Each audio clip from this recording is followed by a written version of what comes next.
नमस्ते friends, तर आज आहे आपलं डे 6 ऑफ बेसिक अरीवर्क क्लास। तर आजच्या व्हिडिओमध्ये आपण आज शेप ड्रॉ करायचे असतात, जसं सुद्धा आपण गळा ड्रॉ करतो ना त्या प्रकारेच आपल्याला इथे शेप ड्रॉ करायचे असतात। त्या शेपवरतीच आपल्याला ना फर्स्ट सिल्क थ्रेडचे डबल चेन स्टिच घालायचे आहे। आता फॉर एक्झाम्पल जर तुम्ही ब्लाऊजवरती वर्क करत असाल ना तर तुम्हाला सेम सिल्क थ्रेडचा कलर घ्यायला पाहिजे आणि डबल चेन स्टिच घालायला पाहिजे। त्याच्या बाजूनेच आपल्याला जरची डबल चेन स्टिच घालायची आहे। ही एक झाली एक मेथड ब्लाऊजला बॉर्डर घालायची।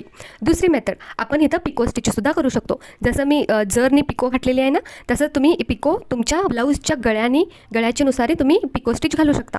त्यानंतर तिसरं आपल्याला ट्रिपल चेन स्टिच घालायचे आहेत।